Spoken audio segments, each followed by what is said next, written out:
Straddling the Mojave and Sonoran deserts, Joshua Tree is one of America's most iconic national parks. And while there's a lot to see in the park, adventure looms just around the corner from the park's busy central corridor. Come along with the OTG crew as we take on the 140-mile Joshua Tree adventure route. Along the way, we'll scramble across giant boulder fields, squeeze our way through slot canyons, visit a palm oasis, traverse rocky jeep tracks and hair-rising shelf roads, and explore abandoned mines of the Old Dale Mining District. This is the Joshua Tree Adventure Route.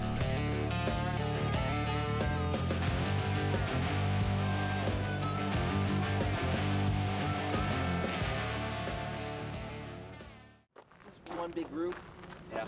And a lot of buddies. I was telling the guys before you showed up, it's gonna be a lot of pavement today. We're just I think there's 3 shorter hikes that we'll try to do, and then we'll go to camp. After meeting up with the group, we hit the road as we had a packed agenda for the day. Day 1 would primarily consist of driving pavement to various trails and points of interest within the park.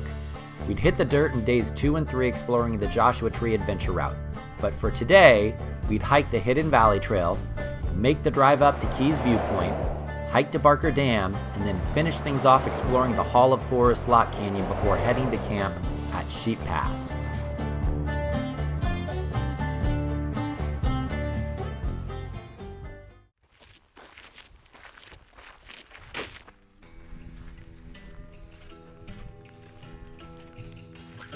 If you've watched any of our other videos, then you know we love to get out on foot and explore our surroundings. And with its numerous trails, Joshua Tree is a fantastic place to hike. Hidden Valley is a 1-mile loop that hikes through the granite boulder fields and desert landscape that Joshua Tree is famous for. The giant granite boulders that surround us are essentially massive chunks of once molten rock that has been cracked, weathered, and exposed over the millennia. Roughly 100 million years ago, magma heated up and was pushed through the Earth's crust and began to solidify, creating impressive boulder fields throughout the park.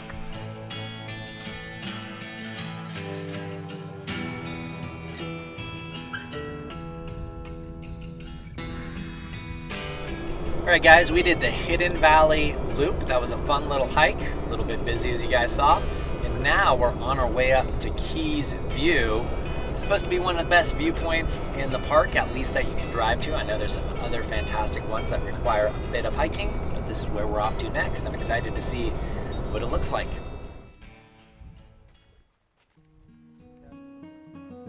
From Hidden Valley, we made the 15-minute drive up the mountain to Keys View. At 5,185 feet, Keys View is the highest point accessible by a vehicle within the park. Just keep in mind the parking lot is relatively small and fills up fast. Keys View offers panoramic views of the Coachella Valley, the Salton Sea, the Santa Rosa Mountains, and the San Jacinto Wilderness to the west.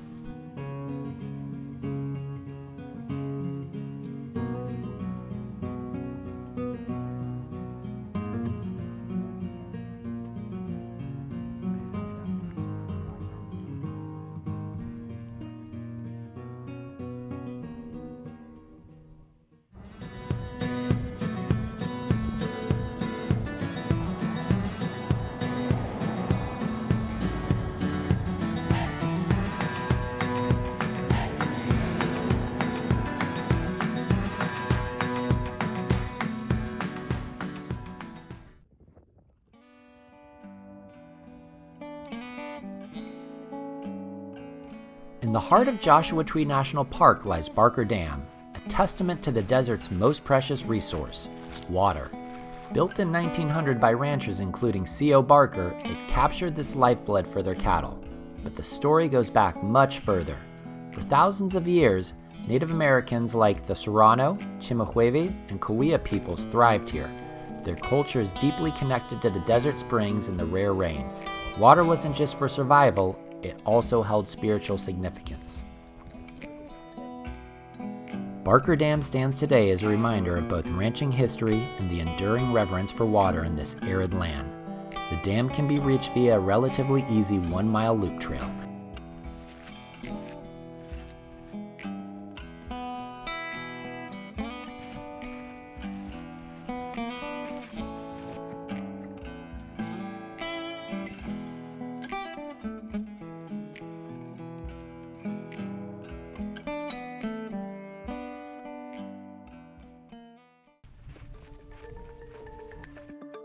With a name like Hall of Horrors, you might expect an abandoned ranch house, but that's not what it is. The Hall of Horrors consists of 2 narrow cracks within a giant pile of granite boulders. One of the cracks is better suited for children or adults with a slight build if you want to squeeze through to the other sides. The hall was definitely too narrow for me to squeeze through comfortably, and with my fear of being trapped between rocks, it wasn't a hard decision for me to turn around. It gets narrow, guys. Oh my gosh. Don't think I'm gonna go through that.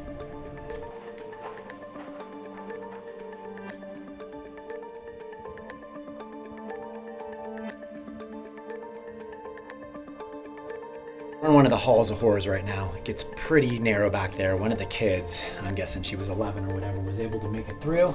She came back over the top.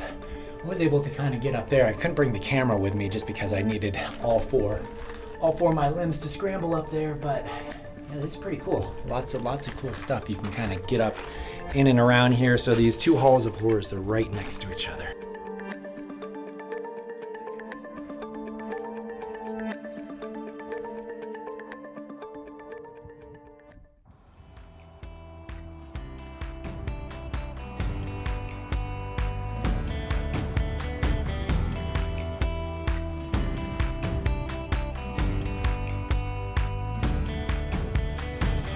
After a packed day exploring Joshua Tree, we made the short drive to camp at Sheep Pass. Like many of the campgrounds within the park, Sheep Pass is surrounded by impressive boulder piles. You're going to want to stick around as the group hits the dirt on days 2 and 3, heading deep into the Joshua Tree backcountry. And if you haven't already done it, be sure to hit that subscribe button and leave a comment down below.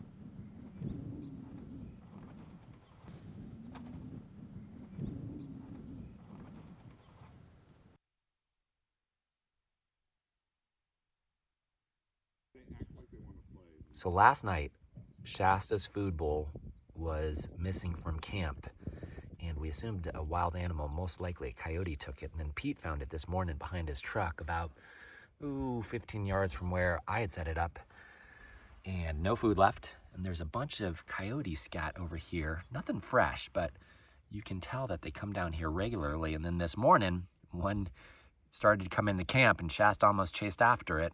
Luckily, I had the e-collar on her, and I'll show you that video here in a second, but I was able to run that out of camp by throwing rocks at it.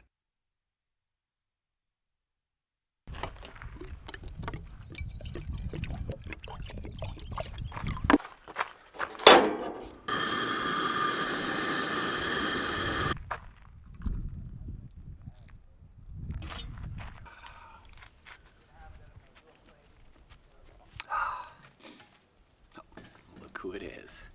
Well, hello, Shasta. Hi, Shasta Pasta. So we're at Sheep Pass Campground. This is an awesome spot. We ended up reserving a couple of sites. If you come out here with a group any more than 2 people, I would highly recommend this. I think you can fit up to 6 vehicles legally per site. Sites 1, 2, and 3 have much bigger parking areas, so just something to keep in mind if you do come out here. Shasta's up on the rocks over there. I don't know what she's doing. Shasta, come here. Come here. But let's talk about the itinerary today. We're gonna be hitting the dirt very soon, starting things off with Geology Tour Road. And then we're gonna be going, I think, Berdoo Canyon and then Pinkham Canyon first. I hope I got that right. So lots of fun on dirt roads. It'll be starting off pretty mild, and then as we get into Berdoo and Pinkham Canyon, definitely gonna be hitting some rockier stuff, exploring some stuff along the way. No, I don't think we have any hikes today. Not that I don't enjoy hiking, just a lot more off-roading. And then we'll be camping at Joshua Tree South. Out on the south side on BLM, there's a bunch of dispersed camping land just outside of the Cottonwood, I think it's the Cottonwood Pass or Cottonwood entrance on the south side down by the interstate.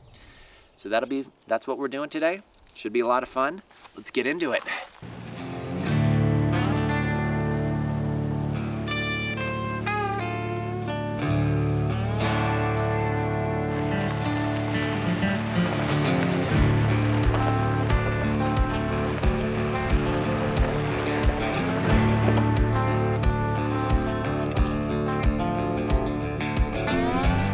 kicked off the day by doing the short dirt loop around Queen Valley Road and Bighorn Pass. Then it was off to Geology Tour Road. Geology Tour is an 18-mile graded dirt road that passes through some of the park's more fascinating landscapes. The National Park Service has created a complimentary pamphlet with 16 stops along the way. I'd recommend picking up the pamphlet or downloading the PDF online, as it does a fantastic job of explaining the geological history of Joshua Tree.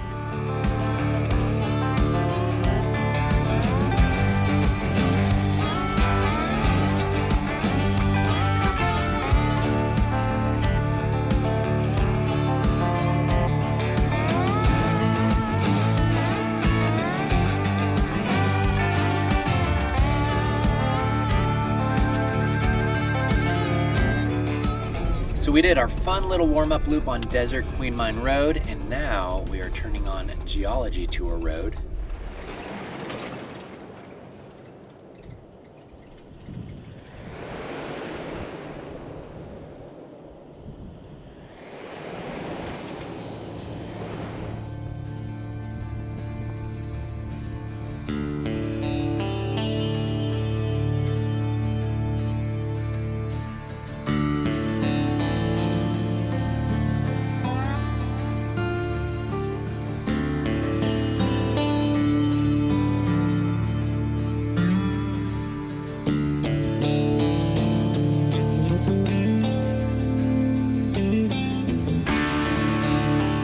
The impressive Malapai Hill rises 400 feet above the valley floor.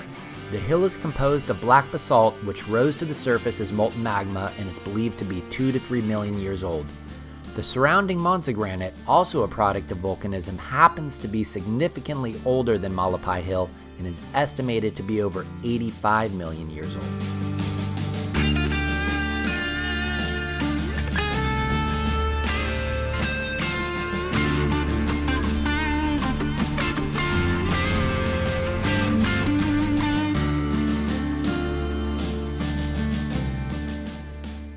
If you'd like to learn more about the Joshua Tree Adventure Route, including access to the GPX files, head on over to overlandtrailguides.com. With nearly 100 overland routes, Overland Trail Guides features North America's most extensive library of curated overland routes. You'll get detailed information including trip mileage and days to complete the route, recommended vehicle and trail ratings, the best times to visit, things to see, where to camp, and detailed GPX files with tons of points of interest and discovery points.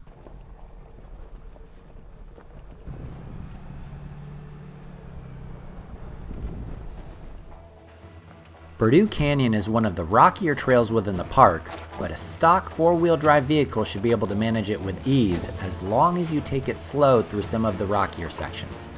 As you drive deeper into Berdoo Canyon, the landscape changes dramatically.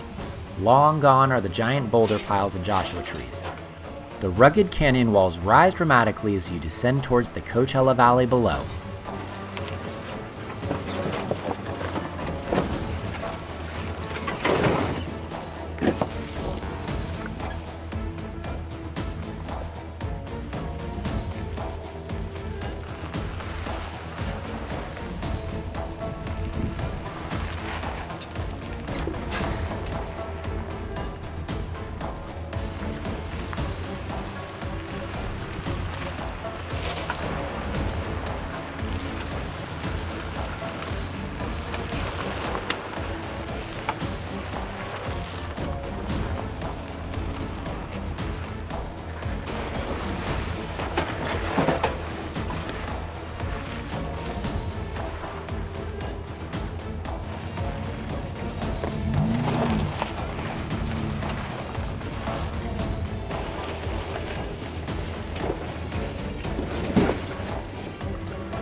steady.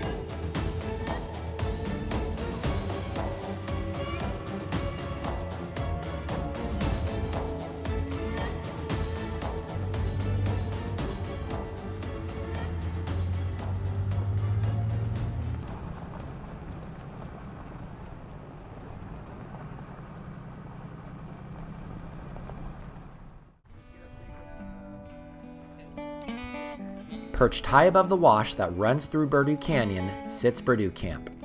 Berdoo Camp's history is intricately linked to a larger story of progress and resourcefulness in Southern California. During the 1930s, a massive undertaking known as the Colorado River Aqueduct Project was underway. This ambitious project aimed to bring life-giving water from the Colorado River hundreds of miles away to quench the thirst of the growing Los Angeles and Southern California regions. The camp was built in the early 1930s specifically to house the workers and their families who were constructing this monumental water pipeline.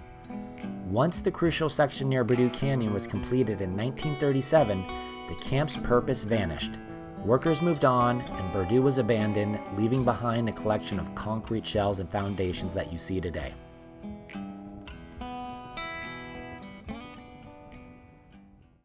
So we got a little situation here. We've got a big Ford F-250 two-wheel drive stuck over a rock, and just tires are spinning, not a lot of tread, so we're gonna help him out here. They say if you use the traction board, you're not truly stuck. And so we gave it a go with the traction boards and stacking rocks. But with 4-ball tires and two-wheel drive, the big white Ford refused our initial recovery efforts. So it was on to the winch. And sure enough, we were able to pull the truck's rear axle up and over the rock that had gotten him into this predicament in the first place.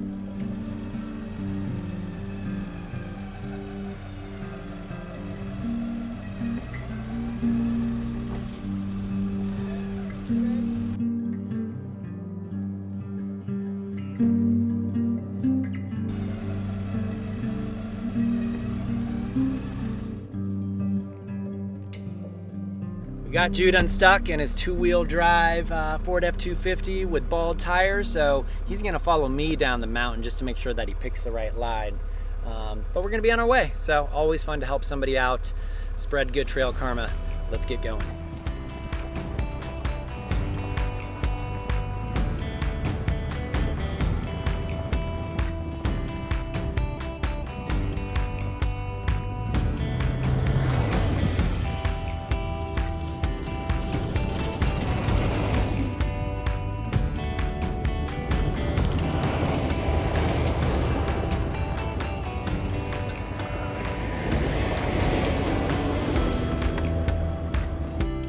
After the hour or so delay of helping Jude get his truck unstuck, we burned across the desert and up and into Thermal Canyon.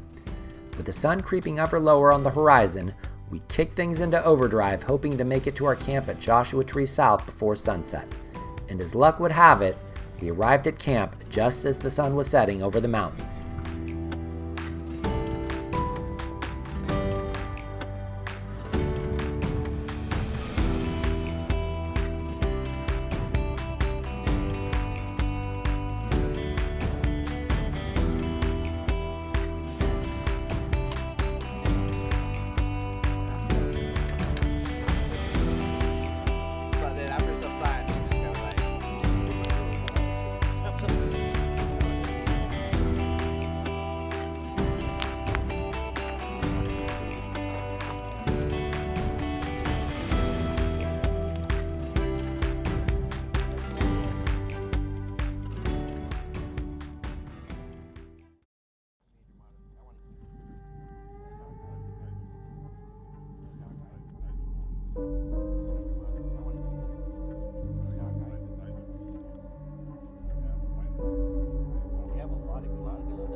Day 3 would find us making a quick stop at Cottonwood Spring and then venturing outside of the park via Old Dale Road and exploring a number of abandoned mines in the area.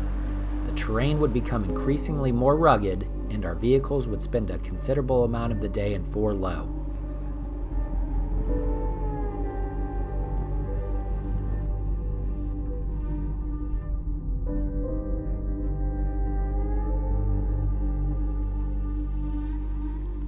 Alright guys, we're at the Cottonwood Springs Oasis here. This is really cool. There's another oasis, I believe it's Two Palms Oasis, a couple miles down the road. And these springs or oases are a vital part for wildlife out here, especially bighorn sheep. It's where they get their water. It's also the reason why the park does not allow backcountry camping out by these springs.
washboards out here, trying to keep our speed to minimize the shaking, but there's also sand that we got to deal with, and it's not a totally straight road.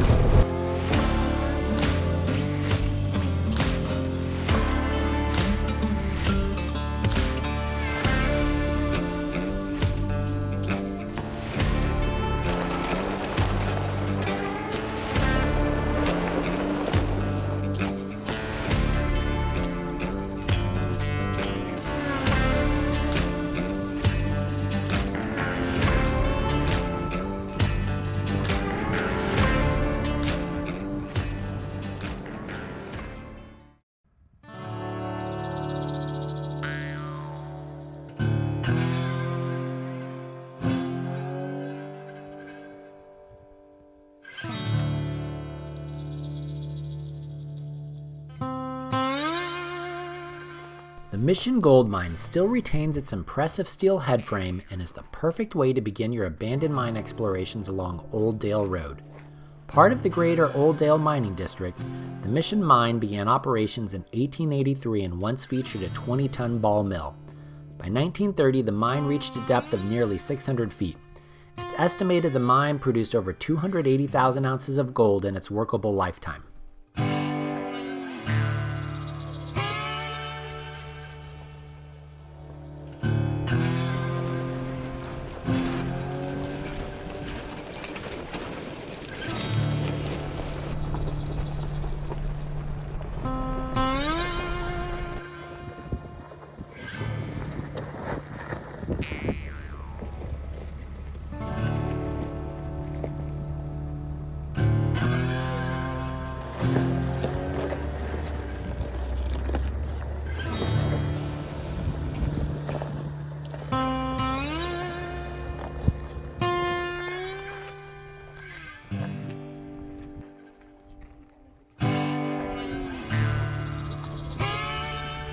Okay guys, we are at the North Star Mine along the Joshua Tree Adventure Route. This is one of the discovery points. It's also a really popular place for people going out to like Old Dale Road, Iron Age Road. This is a very popular place to come to. The last bit getting up is extremely rocky. You definitely want a four-wheel drive vehicle. And it has the American flag and then the California flag painted on the other side. We're gonna go check out some other mines. I think the Golden Goose or Golden Egg mine right around the corner. Let's get into it. A lot of fun today.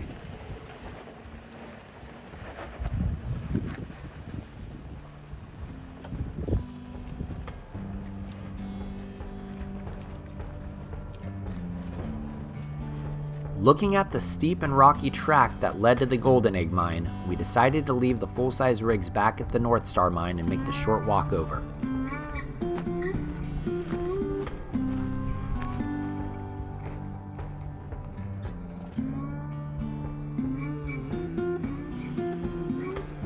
German immigrant Karl Schoppel bought the gold and silver mine in 1940 and worked the mine until his death in 1967, when he was an incredible 88 years old.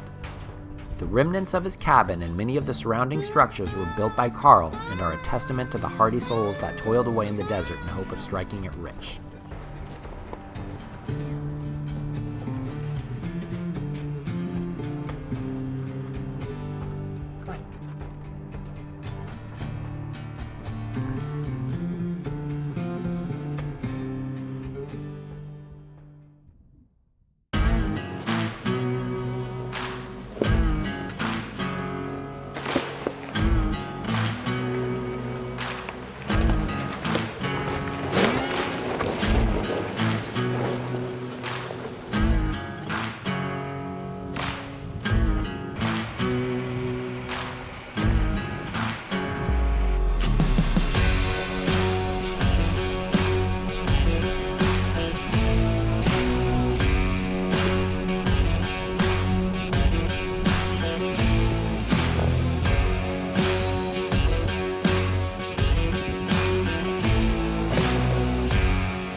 continued along the increasingly rocky OK Mine Road, making a quick stop for lunch near the Rosa Peru mine, which definitely had a few oddities and surprises in store for the group. After lunch, it was off to the Brooklyn mine. Based on a number of rumors that we'd heard, the mine had multiple levels and the main entrance went back several hundred yards.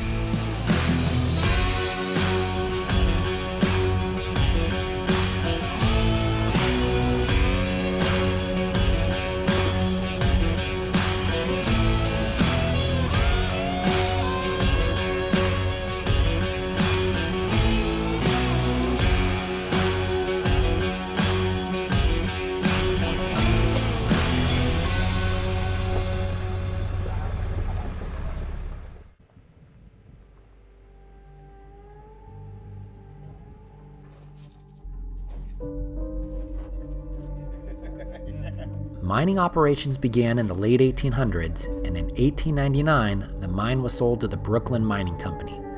There are a number of old stone buildings and remnants of other buildings and mining equipment scattered about the area.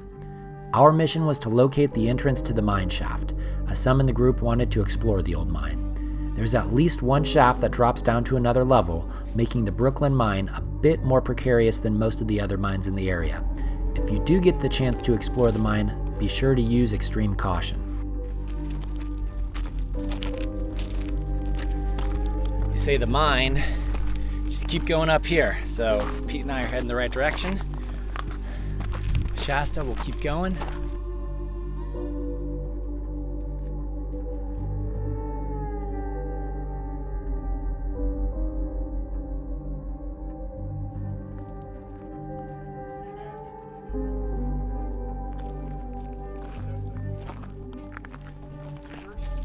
Here it is. Where do you want me to go?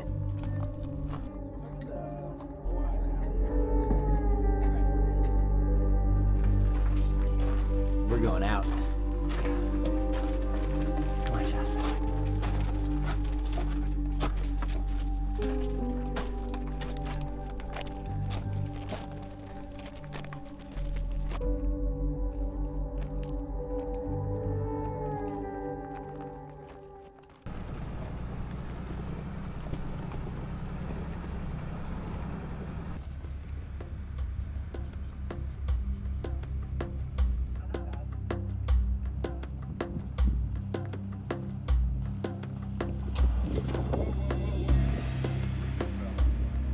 Rather than backtracking to the main route, we opted to push on through OK Mine Road as it would cut several miles off our route to camp.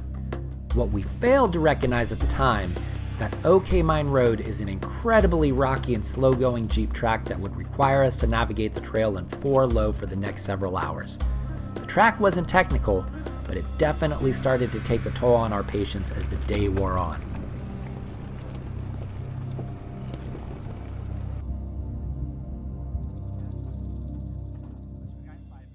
So we got a little delay here. Pete popped a bead off his tire. It's an extremely rocky Jeep track, not technical, just punishingly rocky. So not a surprise, we'll get it taken care of here. What we're dealing with is where I hit the rock, knocked the bead off.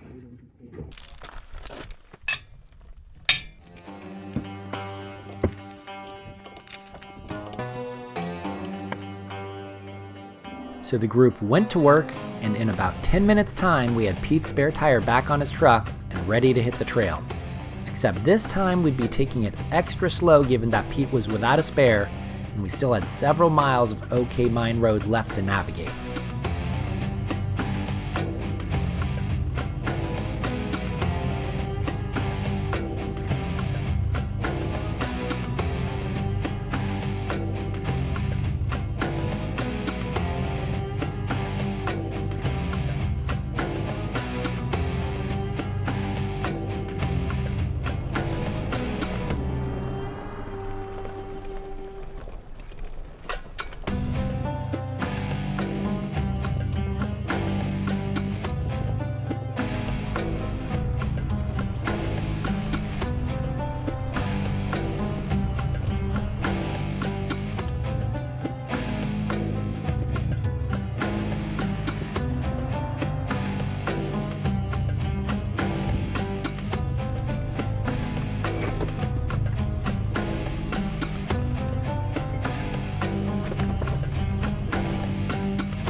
finally made it off OK Mine Road and burned the last several miles to camp with ease. It had been a long day, but we'd seen and experienced our share in the Old Dale Mining District. In fact, I'd say the Old Dale Mining District and surrounding roads and trails were my favorite part of the adventure. If you'd like to get more information about the Joshua Tree Adventure Route, be sure to head over to our website at overlandtrailguides.com. Until next time, Godspeed and happy trails.